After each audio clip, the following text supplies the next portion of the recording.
We find ourselves in Deauville, on the Côte Fleurie, the flower coast of Normandy, on the northwestern coast of France. It is Saturday afternoon, August 25th, 1923. Seagulls soar overhead, cawing as if to protest the steady rain and give hope to the disgruntled vacationers below. That Saturday afternoon, most of those vacationers are not frolicking in the surf and sun, but avoiding the downpours by huddling under canvas canopies on Deauville's casino terrace. Uniformed waiters scurry around the tables, bowing low in hopes of a tip. Staying dry could cost them money, a possibly substantial pourboire. So they balance their trays with a bit more grip as they slip and slide across the rain-slicked terrace. As the afternoon wears on, the rain pounds and the vacationers get louder. They are drunk after hours of compensating for lost beach time with cocktails, highballs, martinis, the ever-popular New Orleans gin fizzes, and the world's finest champagnes. Their holiday is, after all, a muddy flop, and with more storms rolling along the English Channel, it is either shelter in place in the casino or back to the hotel room. Inside the Deauville casino, owner Henri Letellier rushes about, waving his long arms in every direction while calling out his directives. Par ici, oui, oui, vous êtes le bienvenu. Henri Letellier is a true high society gentleman, the epitome of impeccable style. Henri of Deauville is rolling out the red carpet for the ace of the screen, Rudolph Valentino, and his gorgeous, talented, and sophisticated wife, Natasha Rambova. The rain that Saturday challenges Henri's efforts, and more than the usual chaos reigns around the gaming tables. His casino is crammed to capacity, and he yells over a considerable din. Henri Letellier is then the richest man in France, owning the Parisian newspapers Le Journal and Paris Soir, several casinos which he designed and built, various custom yachts moored throughout Europe, and never less than 24 automobiles. Henri's greatest source of pride is his reputation as a world-renowned aficionado of lovely ladies, with a specialty in American beauties. Monsieur Letellier is a tall man with an infamously large nose, well appreciated by cartoonists of the day, not so handsome by Hollywood standards, but his staggering wealth, power, and talent more than compensate, and he is revered as the king of Parisian nightlife. The sun sets along the rainy Normandy coastline, and the lights of the casino in Deauville shimmer in the terrace puddles. Mr. and Mrs. Valentino finally arrive with their entourage, a gathering of impressive members of Parisian literati. They greet Henri Letellier, who escorts them to a baccarat room, and then on to dinner. Visitors who were in the Deauville casino that evening recall Rudy and Natasha Valentino appeared sullen and seemingly in a bad mood. They did not mingle with the players. Natasha seemed detached, and Henri Letellier's efforts to entertain failed. Today, we travel to rain-soaked Deauville on the weekend of August 25th, 1923, with the honeymooning Valentinos. We learn more about their enigmatic host in the casino that night, Henri Letellier, a man who would then disappear and reappear as a shadowy yet influential character in Valentino's history. Today we learned what happened in the Deauville casino to instigate a public relations nightmare for Rudolph Valentino, an incident which turned the French against him so fast and to such a degree that some who were in his entourage that weekend felt compelled to publicly defend him. Who leaked the sorry details to the press? Who ignited the furor for Valentino in France? And who tried to save the day? Today, Rudolph Valentino and that French incident.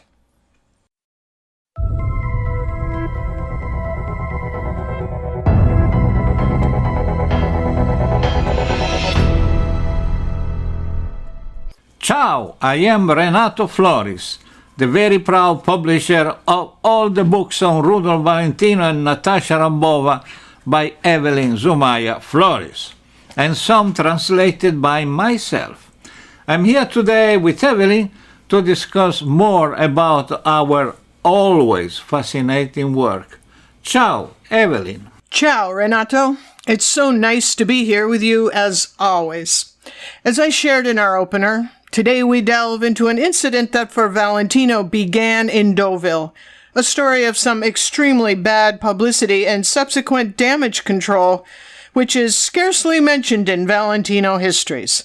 In this episode, we are able now to expand on that incident considerably because of your research in French archives. I guess we begin sharing this newly documented Valentino history by establishing context as to why Rudolph Valentino and Natasha Rambova were in Deauville that August. They were on their honeymoon that summer. Yes, Renato, that is the fact. They were on their long-awaited honeymoon, and on August 15th, 1923, they arrived in Paris from London. They flew in. Imagine that in those days. Now, in Paris, they were welcomed by film and theater elite. Paris was then a relative ghost town with everyone on vacation in August, and this made the arrival of the Valentinos all the more notable and entertaining. Probably the most recognized historically of those who welcomed Rudy and Natasha would be the director of the Champs-Élysées Theatre, Jacques Hébertot, the director René Clair, then filming Paris qui dort, Paris Asleep, and millionaire producer and director of the Swedish ballet, Rolf Desmarais. They embraced Rudolph and Natasha as American cinema royalty and hosted tours, conducted interviews, and organized lavish dinner parties in their honor. Now, Renato, I would be remiss if I did not mention that this is precisely when we really begin to see the influence of Natasha's social status impacting Valentino. Until she was 17, she spent every summer in Paris, living in extreme luxury in the Chateau Trianon in Versailles, with her famous designer aunt Elsie de Wolfe. Natasha studied ballet at the Paris Opera with prima ballerina Rosetta Mauri y Segura and made many connections in Paris. At a very early age, Natasha knew the leading luminaries in the world of French art, including Sarah Bernhardt, Henry Adams, Count Robert de Montesquieu, Bernard Berenson, Louis Fuller, Auguste Rodin, and Paul Poiret. She was known, and her Parisian credibility was solid. Now, in August of 1923, Rudolph and Natasha were traveling with an entourage that included Hollywood advance man, a French citizen, Robert Fleury. He performed in various secretarial capacities for the Valentinos, including writing press releases and articles, managing their travel arrangements, and dispersing photos and ensuring crowds in advance of Rudolph and Natasha's arrival anywhere. Why did this secretary have such personal access to the Valentinos on their honeymoon? At the time, Rudolph was frustrated with the fiction being churned out in his name and was contemplating writing an autobiography with Fleury. But the initial and immediate project was to have Fleury write a travel diary documenting their honeymoon travels. Celebrity travel diaries such as Charlie Chaplin's were popular features in movie fan magazines at the time. What an enticing way for fans to bond with their favorite movie stars, to travel with them day by day in an exotic, far-off setting. Valentino was not to be outdone, and Robert Fleury took notes. Valentino was about to make his return to work after a long strike, and he was serious about generating good publicity, especially in Europe, where he and Natasha hoped to market his films. But in light of the documents available today, I think Valentino was acting as his own press director because he was calling the shots while on his honeymoon. In a letter he wrote to Secretary Robert Fleury, we hear an extremely ambitious Valentino in complete command. Now, the letter I excerpt is from Fleury's serialized installments he published in 1956 in Ciné-Monde magazine titled Inoubliable Inoublié, The Unforgettable, Unforgotten Rudolph Valentino Survives His Legend, which is included in our book, The Rudolph Valentino Case Files. Now, Valentino writes to Florey, and I quote, "Thank you very much, old boy, for the good publicity you give me, and I will order Abby to print me a set of new photos, which I will send to you as soon as they are ready. At the same time, I'm going to send you 2 speeches I gave on radio shows, which almost 1 million radio fans heard. The first against the bad method of producing films adopted by trusts like famous players, and another where I explain the mission of the cinema in the future of the world." End quote. Now, with Florey as boots on the ground, so to speak, and off following Valentino's directives, the Valentinos were free to look fabulous and be wined and dined in Paris. It was Jacques Hebertot who suggested the weekend trip to Deauville to watch the Grand Prix. The Grand Prix of Deauville, as you discovered, Renato, has been typically reported to be a car race in some Valentino biographies, but it was and still is a horse race, open to thoroughbreds aged 3 years or older, and the race is run annually towards the end of August. Jacques Hebertot was eager to share Deauville with the Valentinos because this was where he grew up. He argued that August was synonymous with the Deauville vacation, and what better destination than a fashionable beach 1.5 miles long. Natasha and Rudy accepted the invitation and packed for the beach getaway. 3 grand cars were loaded for the trek, with the French press reporting on the Valentinos' arrival in the city by the sea. I found an account of their arrival in Deauville in the French newspaper La Dépêche, Journal de la Démocratie, published in Toulouse on Monday, August 27, 1923. I will read this little gold nugget, and thank you, Renato, for finding it and translating it for us. And I quote, "Deauville, August 26. The kings of the cinema are like the leaders of countries. When they move about, they do so with a great deal of luggage, accessories, and, of course, automobiles. Dignity and publicity oblige. The great star of the moment, Mr. Rudolpho Valentino, who is currently our guest, arrived in Deauville in the middle of a procession of 3 cars, heavily but variously loaded. In the first car were the 3 dogs belonging to the star, and a police dog which Mr. Valentino bought in Paris. In the second car, the actor and his wife, Mrs. Natasha Rambova, and 2 of their friends. The third car carried the luggage, and in particular, all the paraphernalia intended to cause a sensation on the Côte Fleurie, the Flower Coast. Flannel outfits, authentic Panama hats, and white shoes of all shapes in countless numbers. For a European dandy, but very normal, it seems, for a champion of the screen. It is without a doubt this sartorial luxury is worth it to the young screen hero who receives so many declarations of love he needs 4 secretaries to answer them all." End quote. Now, the Valentinos arrived in Deauville late on Friday night, August 24th, with the Grand Prix scheduled to be run on Sunday. The race drew more than the usual crowds from Great Britain, but unfortunately the weather did not cooperate, and it rained and rained and rained. The Valentinos arrived in the very bad weather and stayed in a villa leased by Jacques Hebertot, which by all accounts had issues. No telephone, and it was cold and damp, and when they arrived the fires were out, and there was no food to be had. So the following night after their arrival, they were welcomed at the casino by Henri Letellier. One of the first-hand accounts from witnesses who were in the casino that night can be found recorded on the blog titled Fiennes Hart Harrington Blog WordPress, After Dark, The Nocturnal Adventures of Fiennes Harrington, number 29, London and Deauville, August 1923.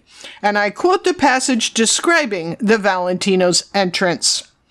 That night, the Valentinos arrive in the casino, take drinks, dinner, visit the baccarat rooms, and watch the cabaret, but are rather aloof and do not mingle much. Needless to say, they cause a huge flutter. but gossip spreads like wildfire as usual.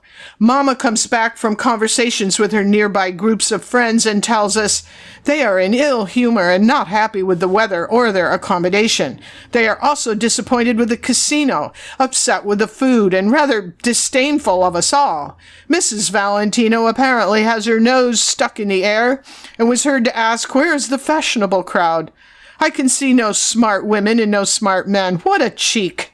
"Mind you," retorts Millie, "you were only saying the other day that Deauville has lost its attractiveness and has become less exclusive, so she just might have a point." End quote. With Valentino complaining about the rain, the obnoxious British tourists, and the lousy food, Jacques Hébertot suggested a tour of the surrounding countryside to rescue the soggy weekend. It was off into the fields and country roads to visit Hébertot's home and the sites of battles won and lost in the First World War. Photographs taken of Rudolph Valentino with Rolf Desmarais and René Clair in their raincoats reveal a little good nature took place on the countryside trip. We used one of these photos as the image for this episode. I think René Clair on the right looks the most disgruntled over the rain. Rolf Desmarais on the left seems bemused, while Valentino to me looks tired but trying to make the best out of the situation. I think it is worth pointing out, Renato, that in Emily Leiter's Valentino biography Dark Lover, she implies Jacques Hébertot's motive for taking Valentino to Deauville and the surrounding countryside was because he was a homosexual and was scheming to seduce Valentino. There is no documentation or proof of this, and I question the frivolous insertion of undocumented innuendo into the history regarding Hébertot's motives for entertaining the Valentinos. Rudy and Natasha left Deauville and returned to Paris on Wednesday the 29th to be ready to leave for the drive south to the Hadnut Chateau on the French Riviera in Juan-les-Pins on September the 2nd. Yes, but Rudolph fumed over the unhappy weekend in Deauville and told his secretary Robert Fleury all about it. He said the food was unedible, the tourists had no taste or style. While Rudy vented, Robert Fleury took copious notes. In their last days in Paris, Natasha and Rudolph attended a burlesque show at the Moulin Rouge, a nightclub owned by none other than Henri Letellier. After the show, Rudolph shared more unflattering commentary with Fleury, telling him he thought the French burlesque dancers were fat and not as beautiful as American dancers, such as the Folies Bergère. With the honeymoon over, they all returned to the States, and Robert Fleury sets to work writing Rudolph Valentino's travel diary for fan magazine publication.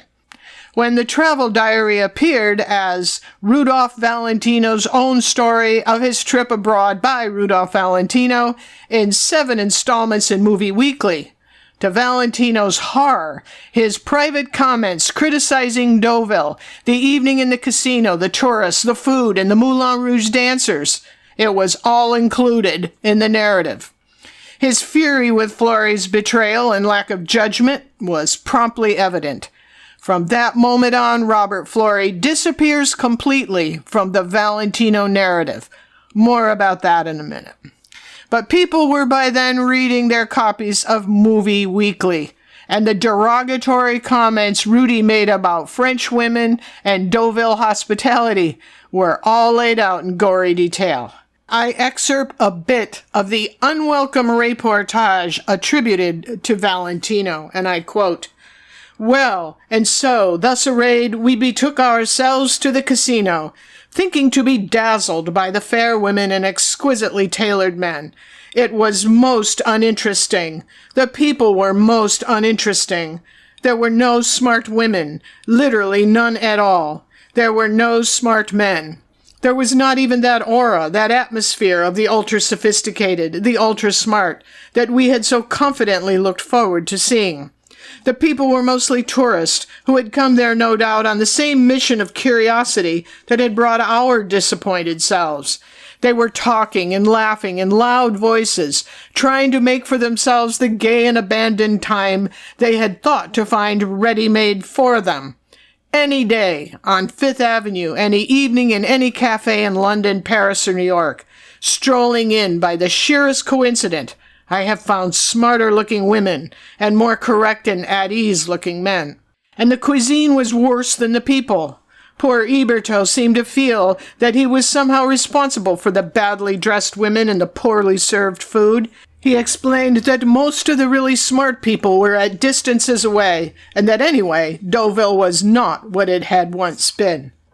And another excerpt, and I quote, "The faces of some of the women, painted and hardened, set in lines of laughter, forced and unnatural to them. Women who would have been far happier had they but known it at home, and in some simple place tending their plants and flowers, watching their babies grow up, gossiping with their neighbors for the sake of the fillip of excitement. Women who didn't belong there at Deauville, who were trying so desperately hard to make believe that they did, and to make others think they did, and merely being miserable, or because they thought that they were pleasing some man. And the men there, dead dreams staring from their hollow eyes like so many ravaged ghosts. Tired men, desperate men, men at that very moment contemplating suicide, men to whom life could have been sound and sweet, who had soured it and embittered it for the lust of gold." And on the subject of French women, the Movie Weekly Diary had plenty to say. And I move on here. The next excerpt. "Before I left America, many of my younger friends tapped me on the shoulder with knowing eyes, saying, 'Ah, Rudy, wait till you get to Paris, such nights, such girls, ooh la la.' Well, but the beautiful French women one sees in the pages of La Parisienne do not exist. They simply do not exist in the actualities of flesh and blood, that is all. They are myths, floating fancies, make-believe invention from the brain of a simpler Baudelaire. And the chorus girls of Paris come under the same heading in my estimation.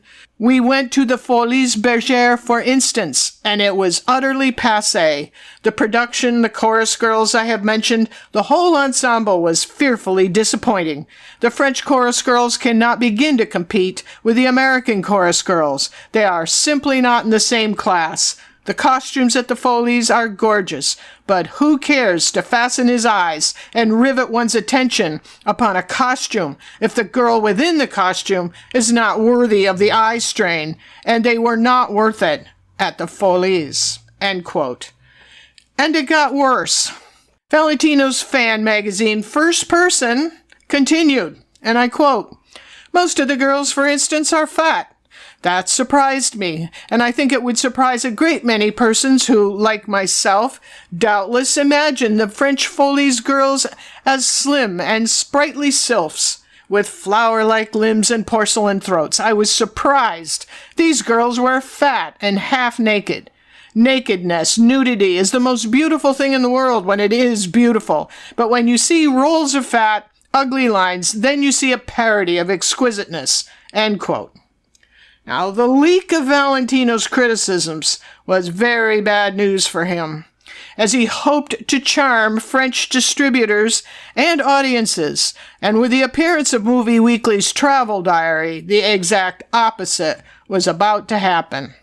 The one Valentino biography which does delve into the subsequent fallout is Jean de Recville's Valentino, which was just translated from the French into English by you, Renato. So, de Recville's biography was published in the 1970s and is unique in that she had access to French archives and newspapers. And I quote Jean de Recville, Rudolph Valentino in English, page 73 to 74.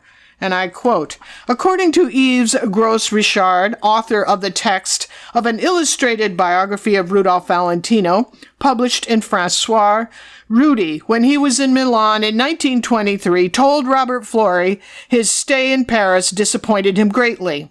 It seems odd when one remembers the words Rudy uttered at the Plaza Athénée at the end of the dinner on August 15th, which were reported in the press. According to Gros-Richard, Rudy complained to Fleury about the general reception, which he found modest, about the kitchen of Deauville, which he found detestable. Finally, he reportedly said, quote, "The girls of the Parisian shows are uniformly ugly. The pretty girls from Fabiano's drawings, Eouart, Vincent, Leonec, exist only in their imagination. They are all too fat."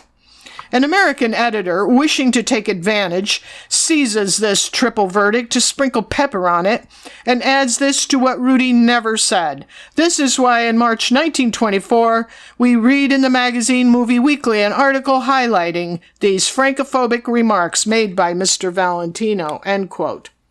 Now, Renato, it is, as we have discussed many times, entirely probable that Rudolph Valentino might have gotten a pass on those indiscretions in that travel diary, and this might never have reached French ears. But it did. And the way that the story broke in France incriminates the person who wrote it, Robert Fleury. This brings us to the interesting question of how the story leaked in France and who broke it. It was journalist André Tinchant who first reported the story, and he was a close friend and professional collaborator of none other than Robert Fleury. André Tinchant wrote for the French fan magazine Ciné Magazine, as did Robert Fleury, and the two even co-authored a book together. They were a close connection. Tinchant writes that he was handed a copy of the Movie Weekly issues, which included Valentino's comments about France, and it is not such a long line to draw back to the someone who passed that off. On May 16, 1924, an article was published as written by André Tinchant in Ciné Magazine, in which he responds to the Movie Weekly installments and Valentino's heavy indictment of Deauville, his thorough demeaning of the tourists and the food, and all those not-so-nice comments made to Fleury about the overweight dancers.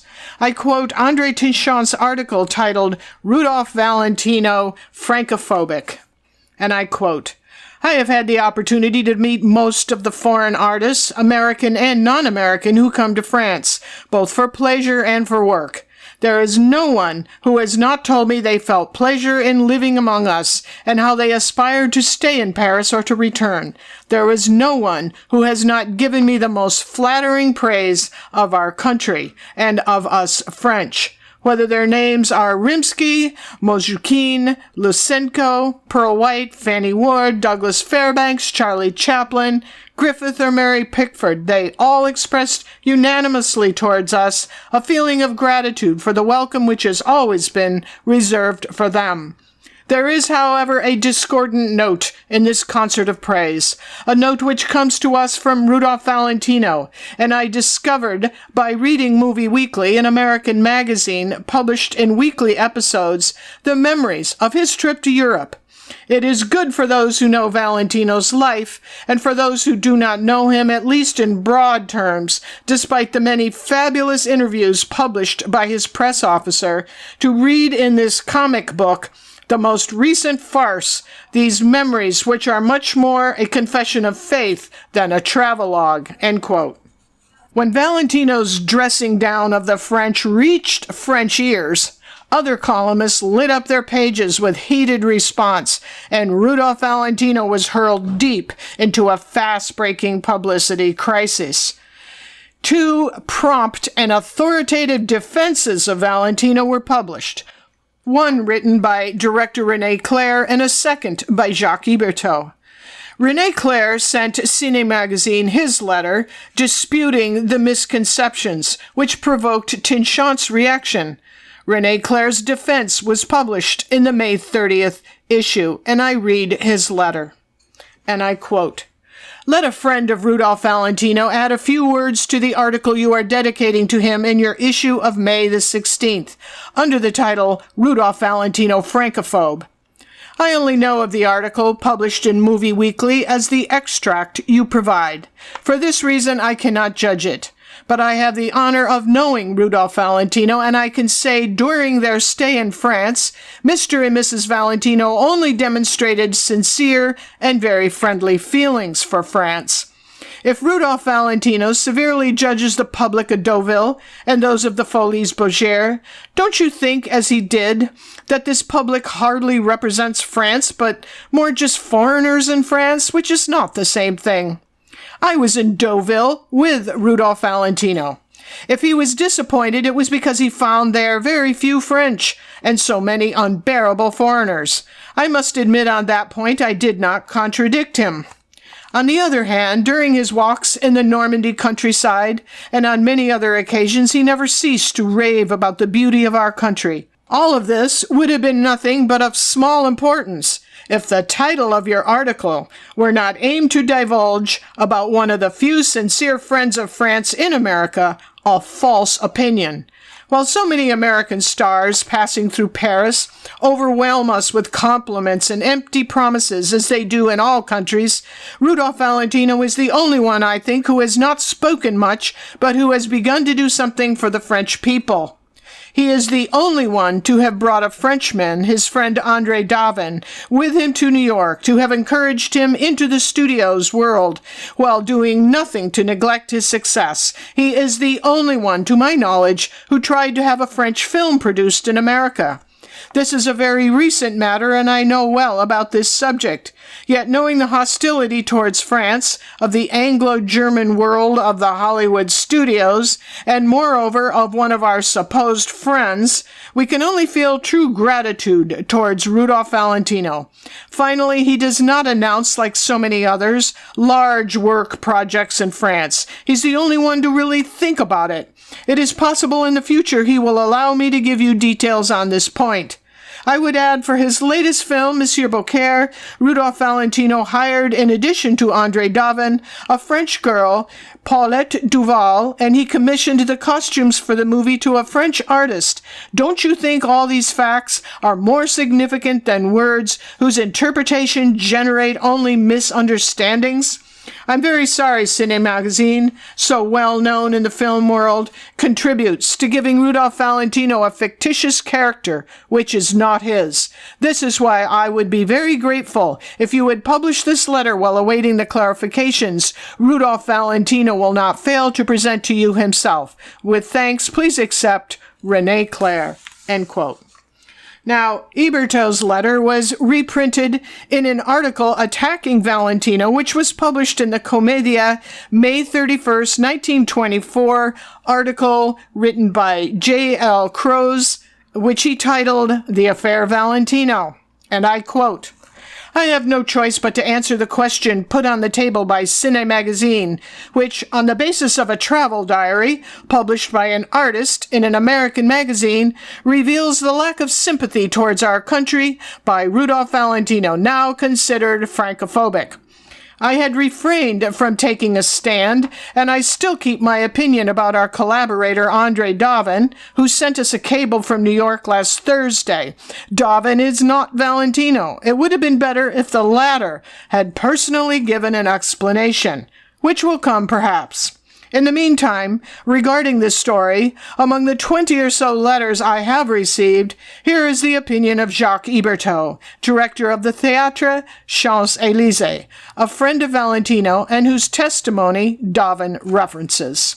Quote, Heberteau, My dear Croze, I have not read the article that Cine Magazine dedicated to my friend Rudolfo Valentino, and I don't think it is necessary to wait for documents and statements to clarify or forgive Rudolph Valentino. He came to Paris and traveled in France in a private capacity and has his right not to love Paris or the French. Moreover, having been in his company almost daily during his stay, I can tell you that his dearest desire is to come and settle in France forever. It is here that he buys his cars, his ties, and dogs, here where he adores our country, for its landscapes, its tradition, and the sweetness of life. And of all the provinces, one is particularly close to his heart, and I am proud of it because it's mine, Normandy. Just because in Normandy he hated Deauville and its American-style bars, don't think that Rudolph doesn't like America. And if I don't like the shady characters that swarm in the kingdom of Eugène Cornechet, unscrupulous businessman who invested in Deauville, don't conclude that I, too, am a francophobe. Sincerely, Jacques Heberteau. J.L. Croze concludes his article with the following, and I quote, "The director of the Théâtre des Champs-Élysées, who is attracted and tempted by the field of cinema, into which he will no doubt make a brilliant foray one day or another. He defends Rudolph Valentino and absolves him of not loving France on the pretext that the artist traveled here in 1923 in a private capacity. I am in no way of this opinion. The arrival of Rudolph Valentino and Natasha Rambova last August was by no means incognito. They summoned journalists to Le Bourget Airport to witness the protagonist of Blood and Sand and Monsieur Beaucaire just getting off the plane. Forget it. I only remember this. If Rudolph Valentino intends to settle with us, let's hope that for him the sweetness of life is not only in his eyes, the ease of buying cars, ties, and dogs." End quote. People in France and America were not only upset over Valentino's denigration of French women and Deauville, but they were upset with Fleury, wondering why he said anything about that at all if he was a friend. Indeed, why would Robert Fleury do such a thing? And he did admit Rudy confided in him, but expressed some wonderment as to how it all got into print. I think it's pretty straightforward what happened because of one obvious thing. Fleury vanishes from the Valentino narrative at that point, as I mentioned. Instead of creating favorable press in France for Valentino, he caused the exact opposite to take place, and Valentino's reputation was in ruins in France as a result.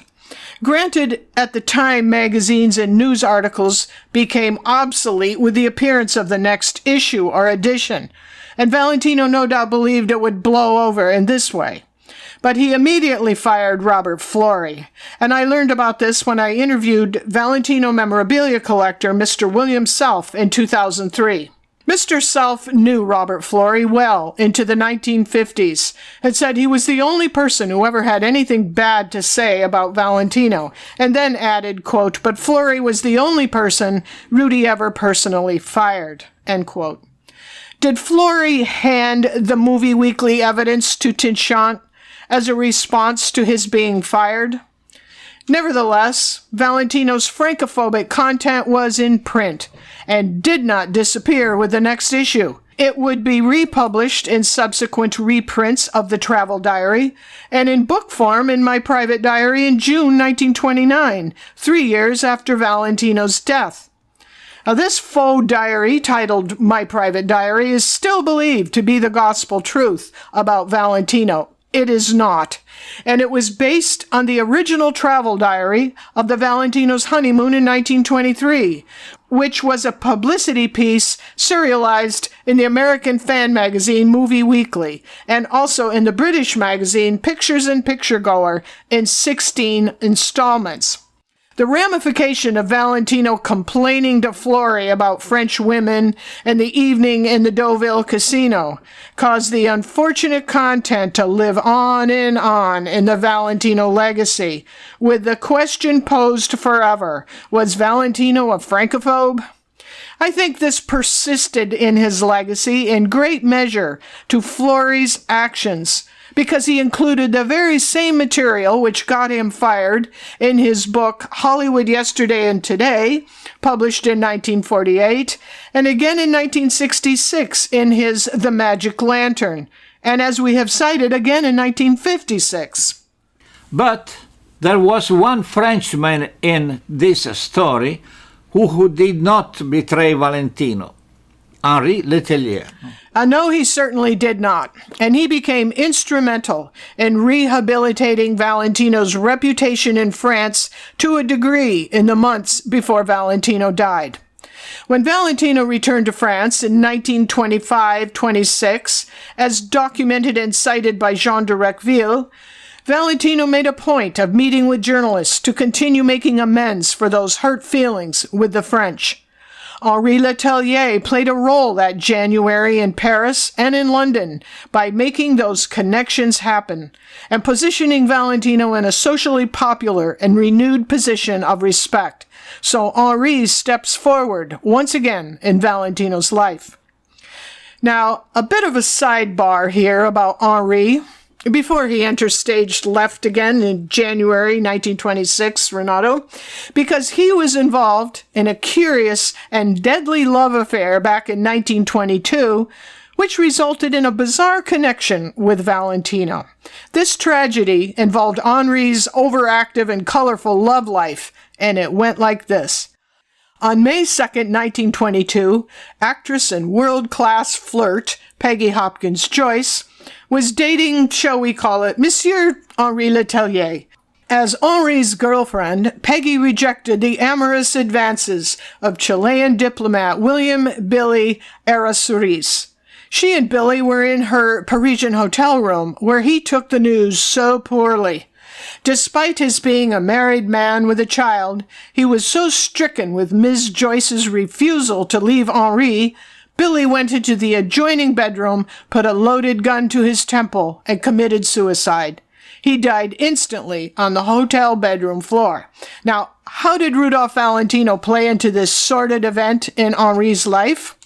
Well, Billy Errázuriz was the brother of Blanca de Sales, the wealthy New Yorker with whom a dashing young Rudolph Valentino engaged in a notorious love affair soon after his arrival in New York.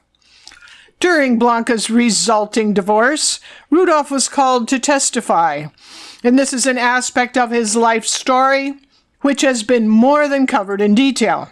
Now, when Blanca shot and killed her ex-husband, her brother Billy was in the courtroom when she was acquitted. So the connection between Billy's suicide over his jealousy of Henri Letellier and Peggy Joyce's rebuff and Rudolph Valentino is established by his love affair with Billy's sister, Blanca. Fast forward by 4 years to January of 1926, and we find Valentino in Paris with Henri by his side.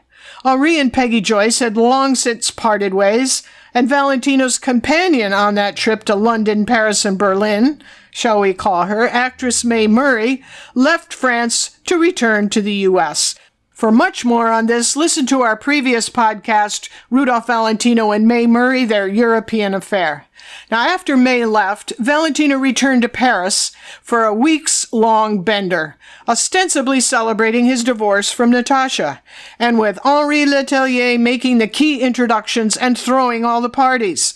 Extreme high society champagne parties, which raged all night, adorned by the world's most beautiful showgirls, and inevitably breakfast served at dawn.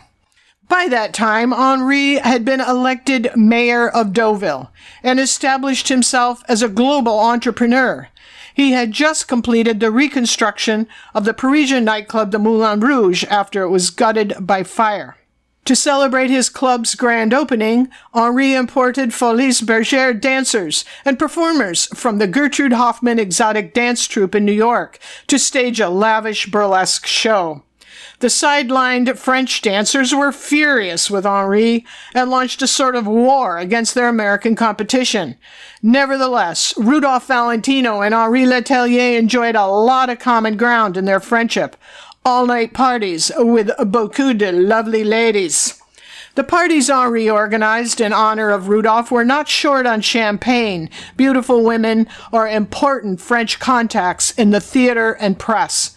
Rudolph's official attaché on that trip was, of course, Mexican diplomat Manuel Ricci, and I have always held that it was Ricci who organized those expensive parties and ran up the staggering bills. But I'm not as convinced, Renato, after reading your recent discoveries. Ricci would have been, as they say, small potatoes socially in Paris and London. Who did he know, and was he all that influential? I think now it was Henri who had that ability to whip up a mighty guest list to promote Valentino with a nod, because everyone wanted to be with Henri Letellier, the richest and most popular man, perhaps second only to the ace of the screen, Rudolph Valentino. It also appears Henri tried to sell a yacht to Rudolph. Yes, Renato, Henri immersed Valentino in respectability with the French press that January. And Valentino's affiliation with Henri was duly reported in the news, such as this mention, and I quote, "Even Frenchmen are smitten by the yachting fad.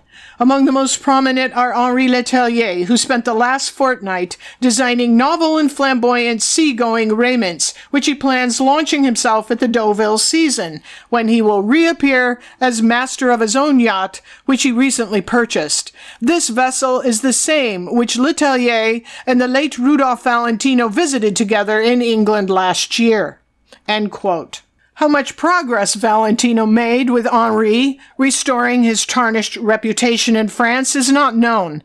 But when Rudolph returned to London from Paris on the eve of his sailing home to New York with his brother and his family, he did not exactly tuck himself into bed early that night. He was out again with Henri, and again we find them parting.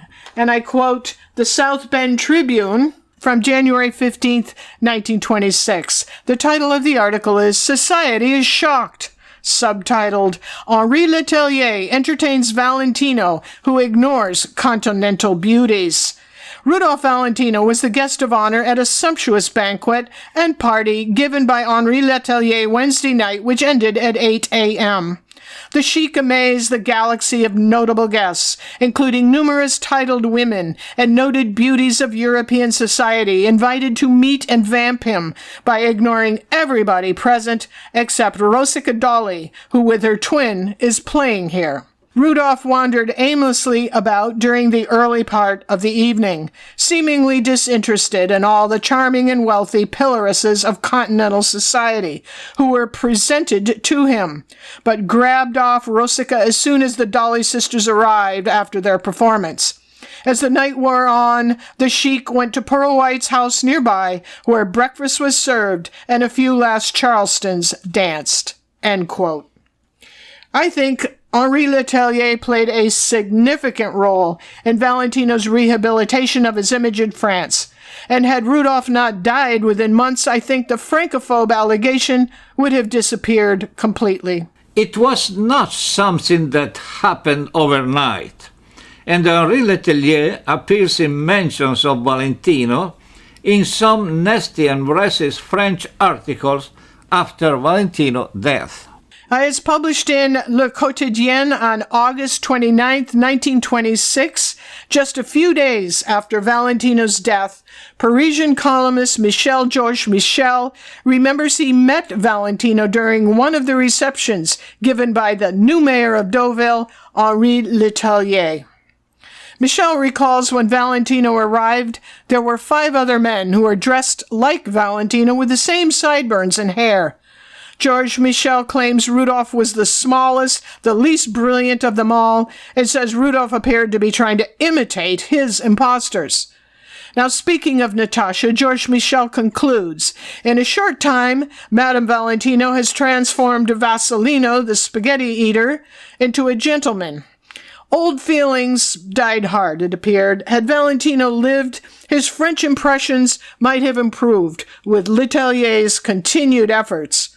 But who knows? And Flore, as you mentioned, in 1948, 1956, and 1966, he republished the very material which caused his disappearance from Valentino's life. Nothing much at all has been known about the fallout from Flory's breach and his firing and the workings of the damage control until your research into this, Renato, and I thank you for giving us Henri Letellier, who deserves a presence in Valentino's history. What a fabulous and fascinating personality. Why didn't Valentino make more public statements about the snafu in France? I think he hoped it would slide by with as little notice as possible. And as I said, in the early days, long before the internet, we have to consider that fan magazines were out of circulation pretty quickly. I do not think Valentino put too much emphasis on the long-term fallout, but short-term he fired Flory and never had a thing to do with him again. Flory writes that the last time he saw Valentino, he was standing on the street in Los Angeles and saw Valentino drive by with Paula Negri in the car. No mention of even a wave. In any case, it was somewhat naive, I think, of Valentino to share the comments with Flory. But I think if Flory was a friend, he would never have shared them or seen them into print. And instead of reprinting them through the years after Valentino's death, Florey should have let it go and made some statement about it, in my opinion. Valentino's opinions on the rainy weekend in Deauville and those voluptuous dancers were hence recorded for posterity, without context or questioning, and his French incident lives on in that regard. I found many photos in the French archives which were taken on the beach of Deauville that August, and we will be sharing some of them on a new social media account. Yes, Renato, today we announce the opening of our Affairs Valentino Patreon account. As many of our listeners know, we have been unable to have public discussions on social media platforms, appear publicly for fear of our personal safety, or divulge our location. And there's a reason why the comments are always disabled on this YouTube channel.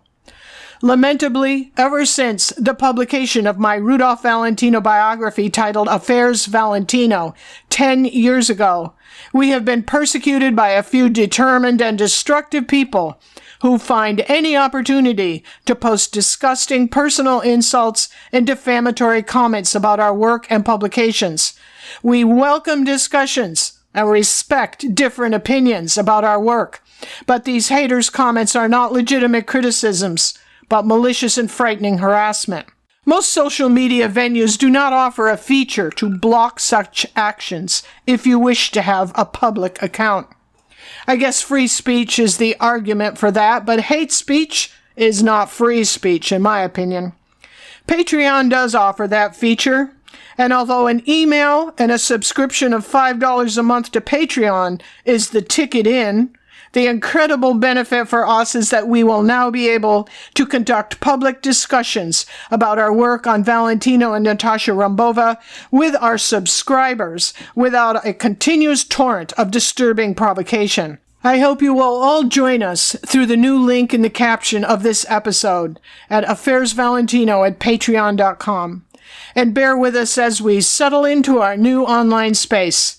We promise to work hard to make it lively and fresh and with some new features and exclusive material. I see you have some wine there, Renato. What is it? This is a great Contratto for England Brut Rosé, a wine from Alta Langa in my region, Piedmont. What a great idea, Renato, for you to appear on our Patreon account to not only chat Rudolph Valentino, but to share your knowledge of Italian sauces and wine.